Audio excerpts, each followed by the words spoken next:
আজকে আলোচনার বিষয় হচ্ছে সূরাতুল হুজুরাত। সূরার নাম কি? হুজুরাত। এটা মাদানী সূরা। কি সূরা? এটা কোরআনের 49 নম্বর সূরা। কত নম্বর সূরা? এই সূরায় মোট আয়াত আছে 18টি। কয়টি? এবার আমি প্রশ্ন করব, উত্তর দেন। এই সূরায় মোট আয়াত সংখ্যা কয়টি? 18টি। এটি কোরআনের কততম সূরা? 49তম সূরা। আর সূরাটা মাক্কি সূরা। কি সূরা? মাদানী সূরা। এই সূরাটাকে বলা হয় সামাজিক রীতিনীতির সূরা। সোশ্যাল নর্মস শেখানো হয়েছে এই সূরায়।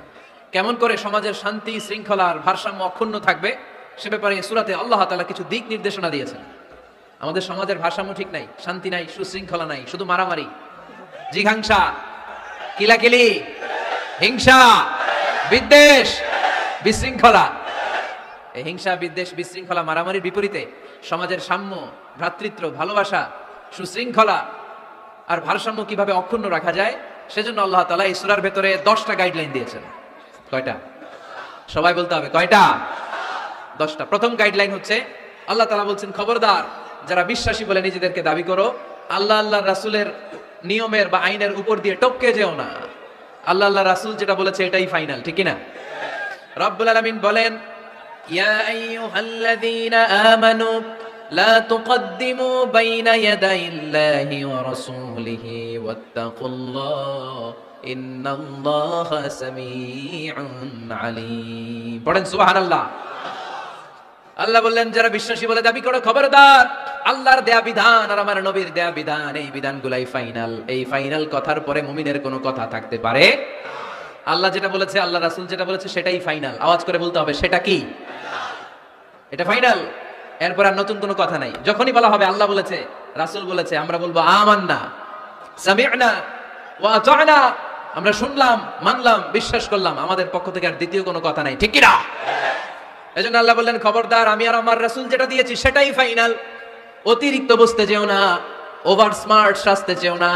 আমি আল্লাহর দেয়া নবীর দেয়া বিধানের সামনে অ্যাডভান্স হতে যেও না, কারণ আমি আল্লাহ আর আমার রাসূল যেই নিয়ম দিয়েছি সেটাই ফাইনাল, সেটাতেই বরকত। কোন মুমিন বান্দাবান্দীদের কাছে যখন আল্লাহ আর আল্লাহর রাসূলের কথা বলা হয় তাদের কাছে এটাই ফাইনাল, ঠিক কি না? ওমা কানা লিমুমিনিন ওয়ালা মুমিনাতিন ইযা কাদাল্লাহু ওয়া রাসূলুহু আমরান আইয়াকুনা লাহুমুল খিয়ারাতু মিন আমরিহিম। মুমিন নরনারীর কাছে যখন বলা হবে এটা আল্লাহর কথা, আল্লাহর রাসূলের কথা, এটাই ফাইনাল। এরপরে মুমিনের আর নতুন কোনো চয়েস থাকতে পারে? আল্লাহ বলেছে 5 ওয়াক্ত সালাত জামাতের সাথে আদায় করো, এটাই ফাইনাল, ঠিক কি না? আল্লাহ বলেছেন চুরি করলে চোরের হাত কেটে দাও। বিশ্বনবী জীবদ্দশায় চোরের হাত কেটে দেখিয়ে দিয়েছেন, চুরি করলে হাত কেটে দাও, এটাই ফাইনাল, ঠিক কি না? আল্লাহ নিয়ম জারি করেছেন, ও নারীরা পর্দা করে ঘর থেকে বের হও, এর উপরে কোনো কথা নাই, জোরে বলেন ঠিক কি না? আল্লাহ আইন করে দিয়েছেন রমাদানের 29 দিন কিংবা 30 দিন রোজা রাখবা, এটাই ফাইনাল, এরপরে কোনো কথা নাই, জোরে বলেন ঠিক কি না? যারা সম্পদশালী হয়েছো বছরান্তে 2.5% যাকাত দিবা, বিধানটা কার? এটাই ফাইনাল, এরপরে কোনো কথা আছে? তার মানে আল্লাহ আল্লাহ রাসূল যেটা দিয়েছে এটাই ফাইনাল, এটাই সর্বোৎকৃষ্ট। এর চেয়ে উৎকৃষ্ট আর ভালো হতে পারে না, এটাই শ্রেষ্ঠ। এক সাহাবী বলল, আসুমুদ দাহার, আমি সারা বছর রোজা রাখবো, রোজা ভাঙবো না। আরেক সাহাবী বলল, আ'তাজিলুন নিসা, আমি আমার বউয়ের কাছে যাব না, আজীবন বৈরাগ্য জীবন যাপন করব। আরেক সাহাবী বলল, উসল্লি লাইলা কুল্লাহ, সারা রাত তাহাজ্জুদ পড়বো, ঘুমাবো না। এই কথা শুনে বিশ্বনবী রেগে গেলেন। বিশ্বনবী বললেন, কে কে বলেছে এই কথা যে সারা বছর রোজা রাখবে, সারা রাত তাহাজ্জুদ পড়বে, স্ত্রীর কাছে যাবে না? ইন্নী আখশাকুম লিল্লাহি ওয়া আতকাকুম লাহু, নিশ্চয় আমি তোমাদের চাইতে আল্লাহকে বেশি ভয় করি। আমি বিশ্বনবী সবচেয়ে বড় মুত্তাকি, আমি বিশ্বনবী সবচেয়ে বড় বুজুর্গ, আমি বিশ্বনবী সবচেয়ে বড় আল্লাহওয়ালা। তো আমি এত বড় আল্লাহওয়ালা হয়ে আমি 11 জন স্ত্রী রেখেছি, আমি এত বড় আল্লাহওয়ালা হয়ে রাতে তাহাজ্জুদও পড়ি, আবার কিছু অংশ ঘুমাই, আমি এত বড় আল্লাহওয়ালা হয়ে বছরে কিছু সময় রোজা রাখি, মাঝে মাঝে রাখি না।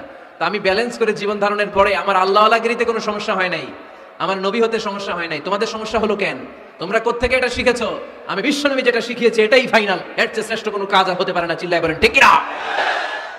ফজরের ফরজ নামাজ কার আগে? আওয়াজ করে বলেন, বিধানটা কার? আপনি যদি বলেন আমি একটু বাড়ায় পড়বো, 3 রাকাত পড়বো, সওয়াব বেশি হবে না? কারণ আপনি অ্যাডভান্স হয়েছেন। লা তুকদ্দিমু বাইনা ইয়াদাইল্লাহি ওয়া রাসূলিহি, খবরদার আল্লাহ আল্লাহ রাসূলের উপর অ্যাডভান্স হয়ো না। রমাদানের রোজা 30টা, আপনি যদি বলেন 35টা রাখবো, ফেনের ভাইয়েরা রমজানের পরে আরো 5টা যদি একাধারে রাখেন, রমজান মনে করে আল্লাহ কবুল করবে? কবুল করবে? তার মানে আল্লাহ আল্লাহ রাসূল যেটা বলেছে এটাই ফাইনাল, এর চেয়ে বেশি কিছু আর ইবাদত করা যাবে, এর চেয়ে শ্রেষ্ঠ ইবাদত হতে পারে না। বিষ্ণু ইসা ইসলাম বললেন সারা রাত তাহাজ্জুদ পড়লে এটা শ্রেষ্ঠ ইবাদত নয়, বরং রাতের কিছু অংশ ঘুমাবা, কিছু অংশ তাহাজ্জুদ পড়বা। আইয়ামুল বীজের রোজা রাখবা, সোম আর বৃহস্পতিবার রোজা রাখবা, আরাফার রোজা রাখবা, আশুরার রোজা রাখবা, শাওয়ালের 6 রোজা রাখবা। এর চেয়েও বেশি রাখতে চাইলে একদিন রোজা রাখবা, আরেকদিন রাখবা না, একদিন রাখবা আরেকদিন রাখবা না। এর চেয়ে ভালো রোজার হতে পারে? হতে পারে? আল্লাহর হাবিব সাল্লাল্লাহু আলাইহি ওয়াসাল্লাম বললেন সেই শ্রেষ্ঠ যে স্ত্রীদের সাথেও মেলামেশা করে আবার ইবাদতও করে। ইসলামের মধ্যে ভারসাম্য আছে না নাই? তাহলে বুঝা গেল আল্লাহর হাবিব সাল্লাল্লাহু আলাইহি ওয়াসাল্লাম আল্লাহর সবচেয়ে কাছের, তিনি সবচেয়ে বড় মুত্তাকি। ফেনীবাসী আওয়াজ করে বলেন তো, আমার নবীর চাইতে বড় মুত্তাকি হওয়া যাবে?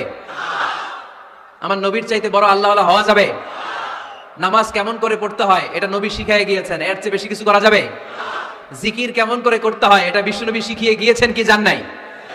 বিশ্বনবী শিখানো পন্থার বাইরে নতুন পন্থায় জিকির করা যাবে?